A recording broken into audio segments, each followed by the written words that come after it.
Okay, everybody, how are we doing today? I hope everybody is doing well. Okay, so we've got kind of one more big probability that we need to look at before we move into the next chapter.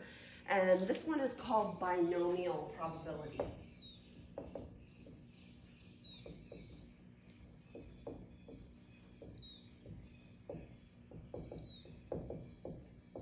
Okay, binomial probability. Okay. And to be honest with you, I've had a little bit of trouble trying to decide how I was going to do this lecture because this is going to require a bit of calculator use. And so I think we're going to do this in two parts. So I'm going to kind of do the by hand part first. So there'll be one video and then there'll be another video where we kind of talk through how to use the calculator or the computer depending on what you're doing.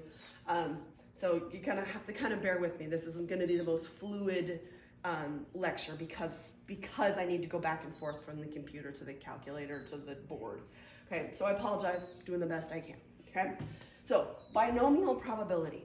So the thing about binomial probability, as it says in the name binomial, bi meaning that there are two, okay?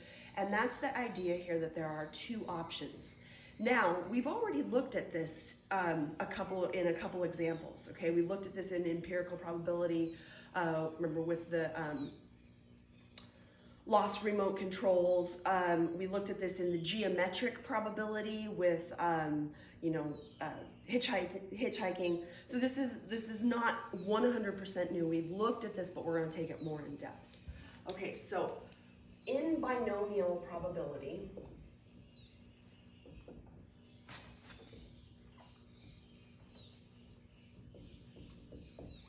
there must be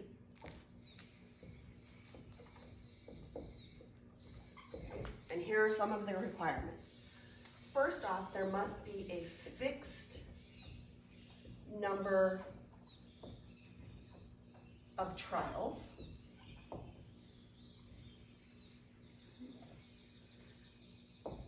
The trials must be independent.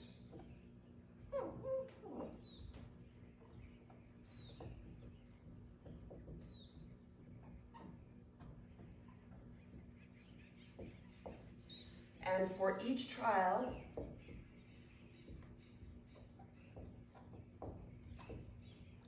there are only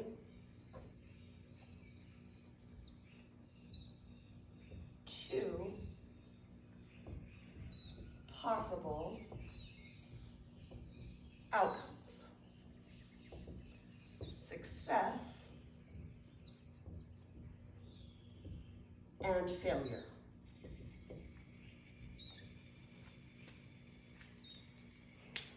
Okay, so these are the requirements there. And again, some of these requirements we've seen before.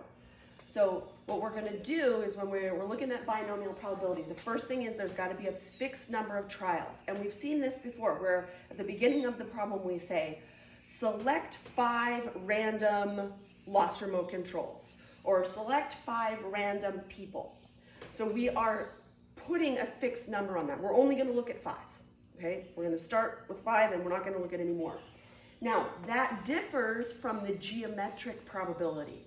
So remember, in the geometric probability, what we would do is we would continue to go until we hit a success. So you could continue to do trial after trial after trial after trial with no set ending. You know eventually it's going to end, but you don't know when. So that would be a non-fixed number of trials. So this one, though, when you start the problem, you know right off the bat how many people or how many items or whatever it is you're studying, you know how many you're starting with. Okay. Now, the trials must be independent, okay, which again is for that random. We've discussed that plenty of times. So we say it's random so that none of the trials affect any of the other trials. Okay.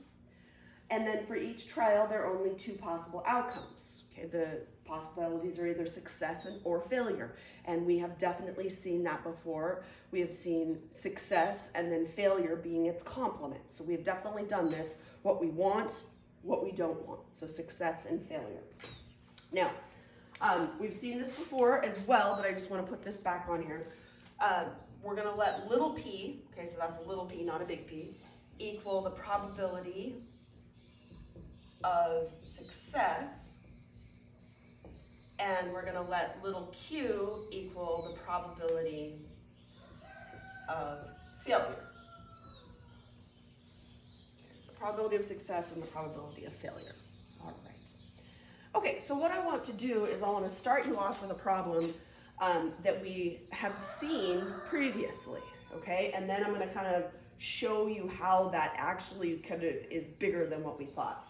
So let's see, 36% of roosters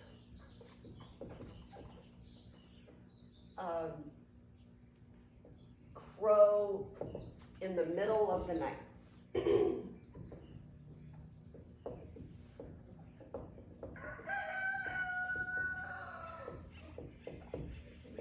Select, let's go with, what do we want, 4 random roosters. We want to find the probability. Actually, let's do this in 2 parts, so it's we'll do like a review question first, then we'll get into the new question. So first, let's find the probability no rooster crows at night. So the probability of none. So if 36% of roosters do crow in the middle of the night, then that would imply that 64% don't, right? Using the complement. So we're going to select 4 random roosters, and we want to find the probability that none of those roosters crow in the middle of the night. So this is what we've been looking at in the past, okay? We know we're looking at 4 random roosters. We know supposedly this should be independent. They're random from different farms, different areas. Everything is random. And there are 2 outcomes. Either they crow or they don't crow. That's it. So for us, though, we know how to go about this. So if we want these 4 random roosters, we start with the first one. What's the probability the first one doesn't crow? And that would be 0.64, right? And then the probability for the second one, 0.64, 0.64, and 0.64. So we're going to go 0.64 to the 4th power. 0.64 to the 4th power. And for that, I got 0.168. Okay, so that is a question that we have seen in previous sections. Now what I'm going to do is I'm going to step up the difficulty on this problem so that you can get into this idea of where the binomial starts to get more difficult. So this is an easy example of binomial probability. Let's do the hard one. So we still have our select 4 random roosters. So we've got our 4 random roosters.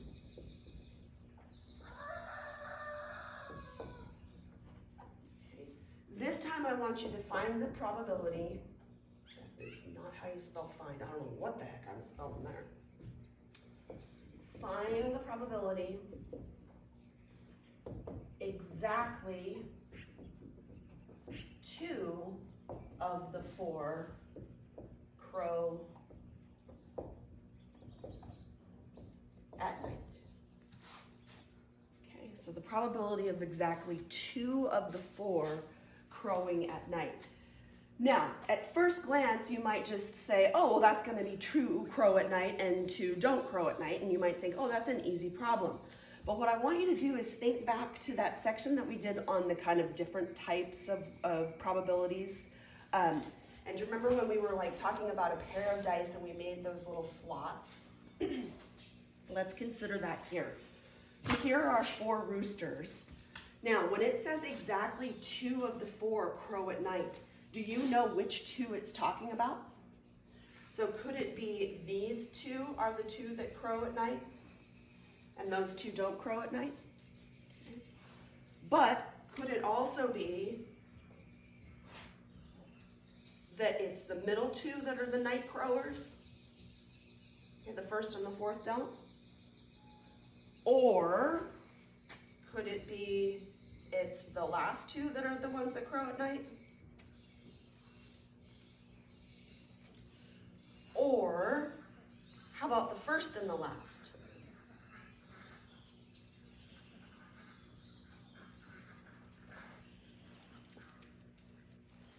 Okay. I want to leave that, just erase this right here. Now, are those all the options, or could it be, how about the first and the third?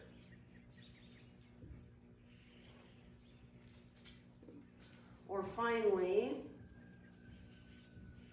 how about the second and the fourth? Okay, so we've created a bunch of different options there. Everybody agree? And I know that we have all of the options. Okay, how do I know that? Because we have selected 4 random roosters, and I'm going to choose which 2 are going to be the ones that crow. So this is 4, choose 2, which is a combination that we have seen before. Okay, so remember we're talking about counting and the different combinations. That's what we've got here. There are 4 roosters. We're going to choose 2 to crow at night. And if you put that into your calculator, that one gives you 6. Okay, so 1, 2, 3, 4, 5, 6. So we have all 6 different options. Now, if it happens to be this first option here, then the probability that the first 2 crow, this would be a 0.36 and a 0.36. And then the second 2 would be the 6.4 and the 6.4. So if we plug that into our calculator, 0.36 squared times 0.64 squared, I got 0.053. But that's just for this first option, isn't it? So now if it's the second option, then this guy would be the 0.64, this would be the 3.6, 3.6, and 0.64. But does it matter in what arrangement we multiply them in, or is this just going to be another 0.053? So how many 0.053s are we going to have? We are going to have 6 of them. So to calculate the probability, we are going to take 6 and multiply it by 0.053. Okay? So instead of having to calculate each one of these separate, we can actually just say, wait a minute, they're all going to be the same. There are 6 of them. So we'll go 0.053 times 6, and I got 0.318. So the probability of 2 of 4 is equal to 0.318.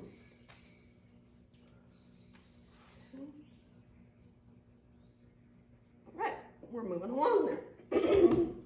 Now, let's change it up a little bit more.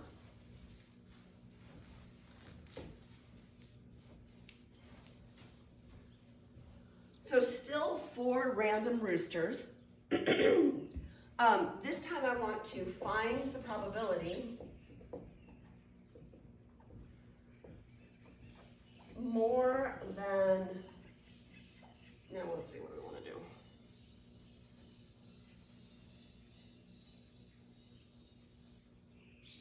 More than 2 crow at night.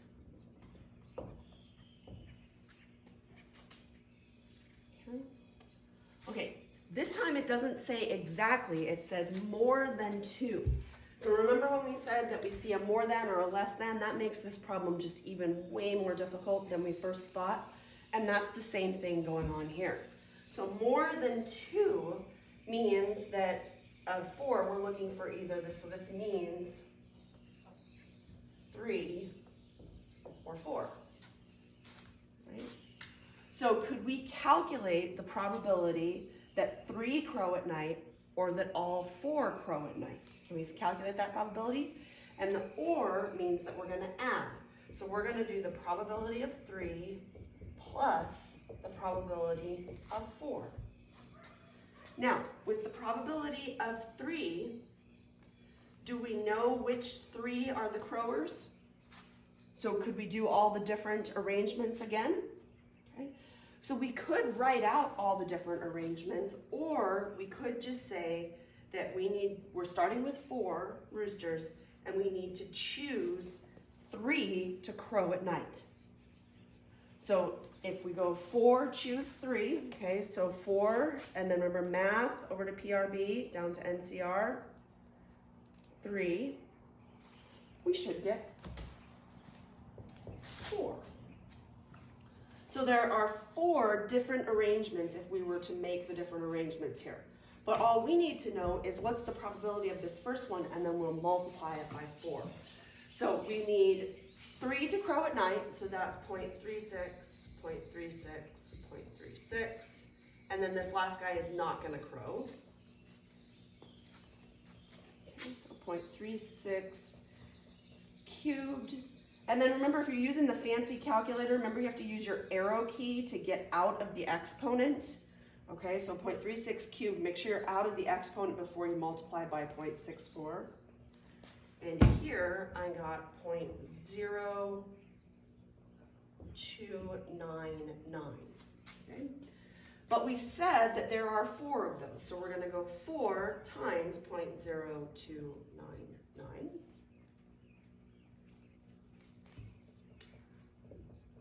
Which gave me 0.1196. Okay. All right, so we know that the probability of 3 is 0.1196. Now the probability of 4 crowing at night means they're all going to crow at night. There's only one option. Everybody crows at night. So that guy is going to be the 0.36, 0.36, 0.36. And there's only one way that's happening, so it's just 0.36 to the 4th. Which in this case, I got 0.0168. So I've got this one for the probability of 3, or this one for the probability of 4. So to find the total probability, what do we need to do with those two numbers? Add them together. 0.1196 plus 0.0168 equals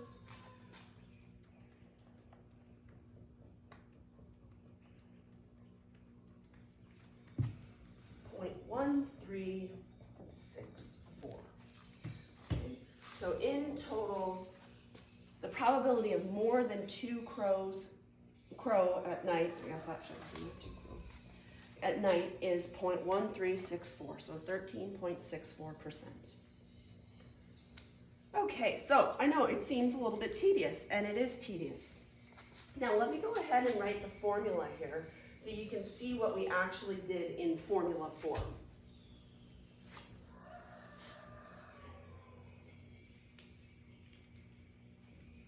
So we say the probability of x is equal, oh sorry, not x, yeah x, is equal to ncx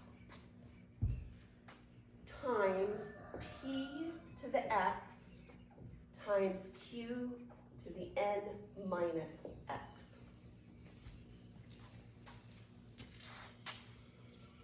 Now, you look at that formula and you go, oh God, what are you talking about? Ah, you know, it looks horrible. Okay, but here's the thing. That NCX, that's just this first part that we did where we decided how many different arrangements there are. And so that's trying to save us the trouble of having to draw out all the different slots and decide how many different arrangements. So that's actually there to help us out. Now, in the case of the P and the Q, look at this. We wanted the probability of 3 successes, so we took 3 successes, 3 P's to the 3rd power, P to the 3rd, and there would have been 1 failure, so that's going to be Q to the 1. So this is going to be the number of successes, this is the number of failures. Okay, so let's look at another example here and just see how this formula works. Let's say 71% of people aren't fans of binomial probability.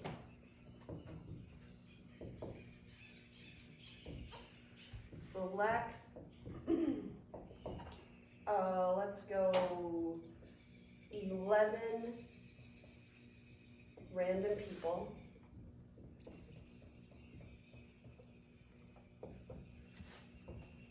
Find the probability 4 or 5 of them aren't fans. All right, so not to be a negative person here, but yeah, this isn't most people's favorite thing, so you know, whatever. But we will learn to do it in shortcut methods. So let's just work through this last example, and then, like I said, we'll go to the calculator, the computer, let something else do it for us, okay? But I just want you to get the hang of seeing the formula again here. So here we're selecting 4 random people. So if I was, 11, not that number, 11 random people. So if I was to make little marks, there would be 11 of them. Do you really want to have to deal with like which ones are the ones that don't like binomial, which ones do? It's going to be a real pain in the butt, and there's going to be tons of different arrangements. So we're not going to do it this way. We're going to let that NCX or NCR, we're going to let that happen at the beginning. So we want the probability of 4 or 5. Now the or means that we're going to add, so we're going to do the probability that 4 are not fans of binomial probability plus the probability of 5 aren't fans.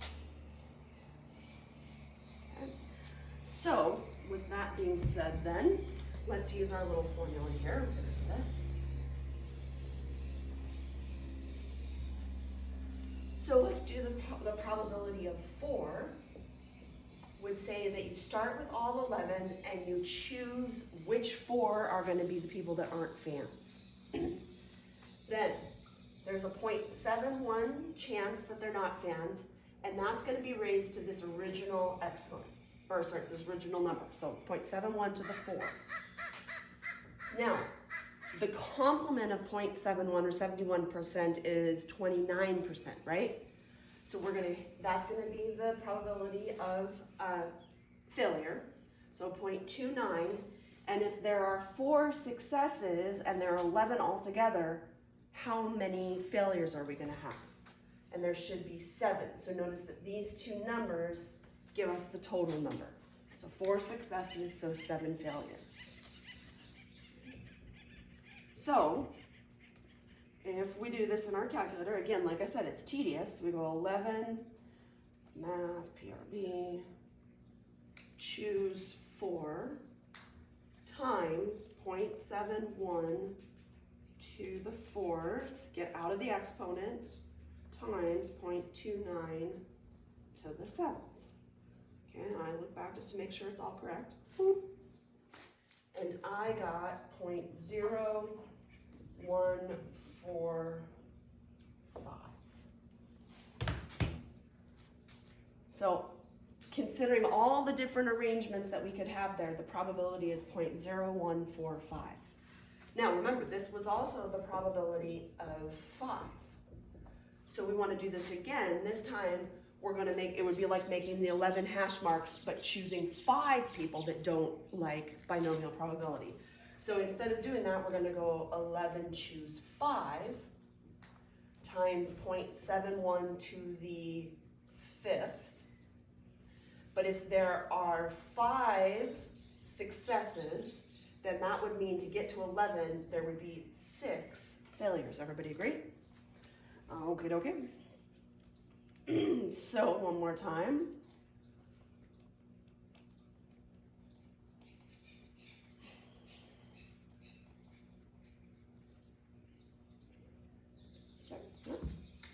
And for this one, I got 0.0496.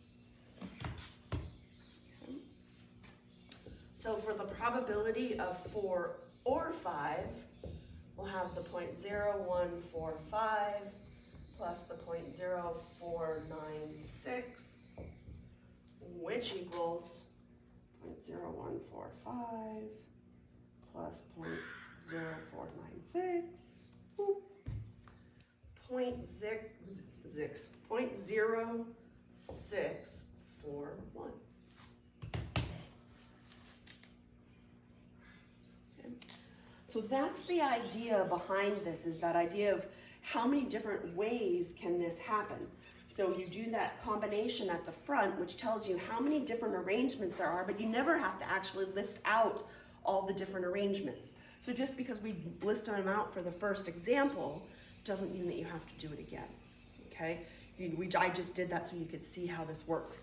So you've got this formula, and then like I said, there's the calculator, the computer program that will also do this for you. So that's what we're gonna go to next, and just do a couple examples that way, okay? But this is what we've got for on the board, okay? So that's the first part of this, then you're gonna go do the second part of it.